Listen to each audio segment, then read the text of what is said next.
अस्सलाम वालेकुम नाजरीन। इस एपिसोड के आगाज में हम देखते हैं कि जब दरिया के करीब सोफिया ने बाला और हलीमा को पकड़ लिया होता है और हलीमा की गर्दन पर अपनी तलवार रखी हुई होती है तो बाला से कहती है, हथियार डाल दो बाला, वरना मैं इस नन्ही शैतान को मार डालूंगी। उसे देखकर बाला कहती है, लड़की को छोड़ दो नागन। तो हलीमा रोते हुए कहती है, ये मेरी वजह से हुआ है बाला खातून, मेरी वजह से। तो बाला कहती है, इसमें तुम्हारा कोई कसूर नहीं है मेरी बेटी। ये नागन अच्छी तरह जानती है कि किस तरह किसी के पीछे छुपना है। और फिर अपनी तलवार नीचे करते हुए कहती है, यही फर्क है तुम में और मुझ में सोफिया, तुम बुजदल हो। और फिर अपनी तलवार जमीन में गाड़ देती है। ये देखकर सोफिया कहती, दानिशमंदाना इकदाम किया है दोस्त, लेकिन इस बार तुम्हारे पास फरार का कोई रास्ता नहीं है। तो इस दौरान गद्दार इल्बाए और बेगम खातून भी अपने घोड़ों पर सवार हुए वहां पर पहुंच जाते हैं। बेगम कहती है, तुमने बड़े लोगों को पकड़ लिया है सोफिया, लेकिन ये शिकार अब तुम्हारा नहीं रहा। तो सोफिया चीखते हुए कहती, ये शिकार मेरा है। तो इल्बाए कहता है, हम और तुम अलग नहीं है सोफिया, हम दोनों एक हैं। ओलुगन ये सुनकर बहुत खुश होगा। तो बाला कहती है, गद्दारों, कमीनों।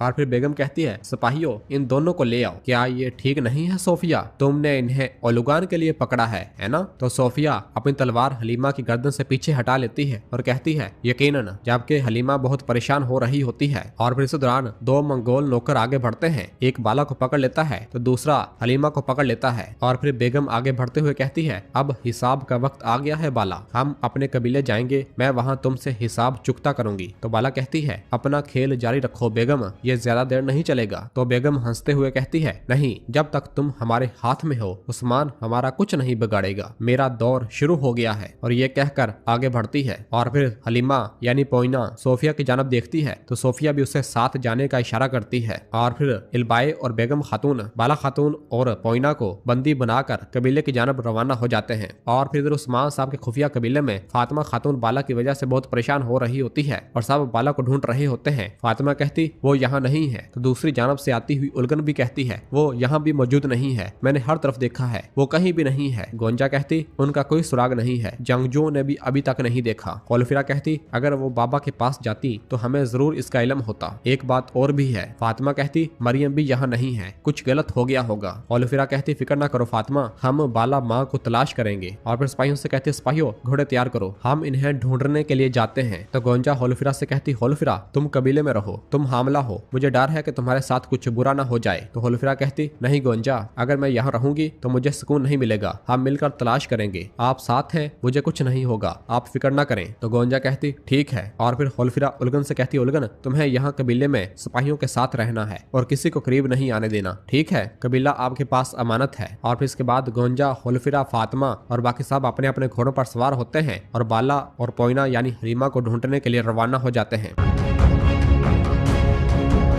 और फिर दूसरी जानब सगोत में हम देखते हैं कि उस्मान साहब और कई सिपाही बाहर निकल आते हैं और आहिस्ता आहिस्ता आगे बढ़ रहे होते हैं। कुछ सिपाही छतों से आहिस्ता आहिस्ता आगे बढ़ रहे होते हैं। मंगोल सिपाही जैसे ही उनके सामने आते हैं तो वो अपने तीरों से उन्हें जहन्नम वासिल कर देते हैं, जबकि छतों पर मामूर सिपाही भी मंगोलों को जहन्नम वासिल कर रहे होते हैं और सब आहिस्ता आहिस्ता आगे बढ़ रहे होते हैं। उस्मान साहब मरे हुए मंगोलों की जानब देखते हुए कहते हैं, सिपाहियों, इन्हें यहाँ से हटा दो, ये हमें किसी भी वक्त बेनकाब कर देंगे। उरहान कहता है, वक्त आने पर बहुत शोर मचेगा, सगोत के तमाम लोग चौक में जमा होंगे हजूर। उस्मान साहब कहते, ऐसा ही है, चलो वक्त आ गया है। और सब आहिस्ता आहिस्ता आगे बढ़ते हैं, जबकि छतों पर मामूर कई सिपाही मुसलसल अपने तीरों से मंगोलों को जहन्नम वासिल कर रहे होते हैं। और सब के सब कभी एक चौक से, कभी एक गली से, तो कभी दूसरी गली, कभी एक मकान के पीछे छुप कर तो कभी दूसरे मकान के पीछे छुप कर मुसलसल आगे बढ़ते ही चले जाते हैं। जो भी उनके सामने मंगोल नौकर आ रहा होता है उन्हें फौरी तौर पर बिना वक्त जाया किए मौत के घाट उतारा जा रहा होता है। उस्मान साहब भी अपने तीरों से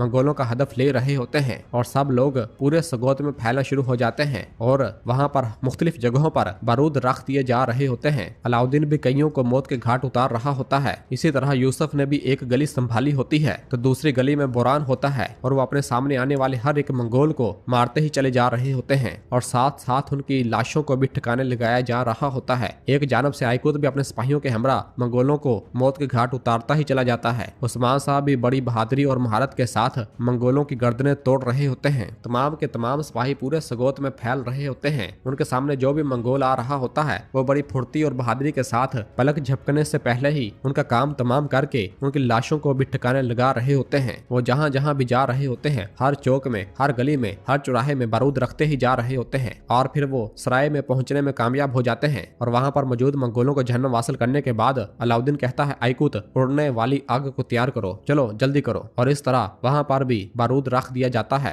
और फिर इस दौरान बुरहान, उस्मान साहब और बाकी साहब भी वहां सराय तक आ पहुंचते हैं। उस्मान साहब कहते हैं, आज हम इस जगह को खून से रंग देंगे। बुरहान कहता है, हम इनकी वजह से बहाए गए आंसू के हर कतरे का एहतसाब करेंगे और इसके लिए हम इनका खून बहाएंगे। उस्मान साहब कहते हैं, इंशाल्लाह मेरे बेटे, इंशाल्लाह। जबकि इस दौरान एक मंगोल नौकर जो कि सराय की जानिब आ रहा होता है उस्मान साहब को देख लेता है और फौरन छुप जाता है। उस्मान साहब उस मंगोल नौकर को देख लेते हैं और कहते हैं, हमारा काम अभी नहीं हुआ, हमने अभी शुरुआत की है, चलो। और सब सराय के अंदर रवाना हो जाते हैं। और वो मंगोल नौकर भी जब उस्मान साहब को देखता है तो कहता है, उस्मान, और अपने साथियों को बुलाने के लिए वहां से भाग पड़ता है। उस्मान साहब जैसे ही सराय के अंदर दाखिल होते हैं तो सरोजा वहां पर आता है और कहता है, मेरे हजूर, ऊपर की मंजिल साफ है। और फिर उस्मान साहब और बाकी साहब वहां पर पड़े हुए हथियारों को देखते हैं। संदूक जो कि तलवारों से भरे होते हैं उन्हें देखते हैं। उस्मान साहब कहते, हमें मालूम था कि वो यहाँ पर क्या छुपा रहे हैं। जबकि वो मंगोल नौकर जिसने उस्मान साहब को देखा होता है भागता हुआ अपने साथियों के पास आता है और कहता है, नौकरो, उस्मान आ गया है, वो सराय में दाखिल हुए हैं, हमला करो, जल्दी करो। ये सुनते ही सब मंगोल नौकर सराय की जानब भागना शुरू हो जाते हैं। और फिर इधर सराय में बुरहान बारूद को देखता है और कहता है, मेरे हजूर, ये उड़ती हुई आग है। उस्मान साहब भी जब उसे देखते हैं तो कहते हैं, हमारे पास उड़ती हुई आग तमाम मंगोलों को तबाह करने के लिए काफी है, लेकिन बेटा, हमारा वजीफा अब शुरू होता है। और फिर इस दौरान शामिल वहां पर उनके पास आता है और कहता है, उन्होंने सराय को घेर लिया है मेरे हजूर। उस्मान साहब कहते, मैं यही चाहता था, इन्हें आने दो इन्हें। हर कोई जानता है कि वो क्या करने जा रहा है। और इसके बाद सब सिपाही फैल जाते हैं। जबकि दूसरी जानब ओलुगान, अल्तुगा और बाकी तमाम मंगोल वहशी मुसलसल काय कबीले से सगोत की जानब अपने घोड़े भगाते हुए आ रहे होते हैं। ओलुगान अपना घोड़ा भगाते हुए कहता है, उस्मान, मैं तुम्हें तुम्हारे ही खून में डबो दूंगा। और फिर इधर सगोत में बहुत बड़ी तादाद में मंगोल नौकर सराय के बाहर आ पहुंचते हैं और खून खून खून खून पुकारने लग जाते हैं और चारों अतराफ से सराय को घेर लिया जाता है। और बड़ी तादाद में मंगोल नौकर वहां पहुंच चुके होते हैं और हमला करने के लिए तैयार होते हैं। इस दौरान उस्मान साहब, बुरहान, बुरहान और बाकी साहब अपने तीरों को आग लगाए ऊपर छतों पर आ जाते हैं और वहां पर मौजूद जो कि उन्होंने पहले ही बाहर बारूद रखा होता है उसको आग लगा तीर दे मारते हैं, जिससे वहां पर एक जोरदार धमाका होता है। धमाका होने से बहुत से मंगोल नौकर उस धमाके की जद में आ जाते हैं और उनके चीथड़े बिखर जाते हैं। धमाके की आवाज में काफी शिद्दत होती है तो दूर से भागता हुआ ओलुगान, अल्तुगा और बाकी मंगोल नौकर उसे सुन लेते हैं। और फिर इसके बाद उरहान भी अपने तीर को आग लगाकर एक और जानब फेंकता है तो वहां पर भी एक जोरदार धमाका होता है। और इस तरह बारी बारी कई धमाके होते हैं और उस धमाकों की जद में वहां मौजूद तमाम मंगोल नौकर आ जाते हैं और वो मौके पर ही जहन्नुम वासिल हो जाते हैं। सराय में जबरदस्त धमाके होते हैं। उनकी आवाजें सुनकर अल्तुगा ओलुगान से कहता है, आवाज सगोत से आ रही है ओलुगान, उस्मान ने काफी देर पहले ही हमला कर दिया है। ये सुनकर ओलुगान को बहुत ज्यादा गुस्सा आता है और कहता है, चलो जल्दी से चलो। और सब तेजी के साथ अपने घोड़े एक बार फिर सगोत की जानब भगाते हैं। और फिर इधर सगोत में सराय के बाहर तमाम मंगोल नौकर जहन्नम वासिल हो चुके होते हैं। जबकि दूसरी जानब गोंजा,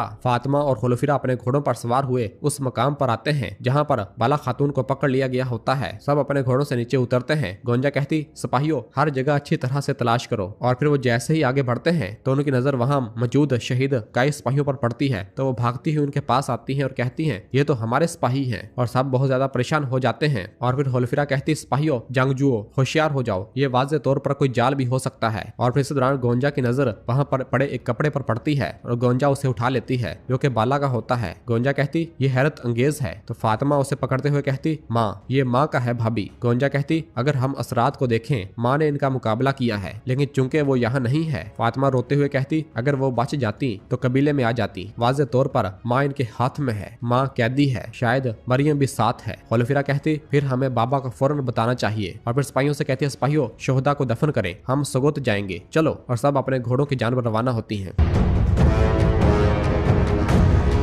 और नाजरीन, इसी जगह पर एपिसोड भी खत्म करते हैं। मिलते हैं बहुत जल्द अगली एपिसोड के साथ। वीडियो को लाइक कर दें और जिन दोस्तों ने अभी तक चैनल सब्सक्राइब नहीं किया वो जल्दी से चैनल सब्सक्राइब कर दे और बेल आइकन यानी घंटी वाले निशान को भी प्रेस कर दे ताकि आने वाले एपिसोड आपको आसानी मिल सके। दुआओं में याद रखें। अल्लाह हाफिज।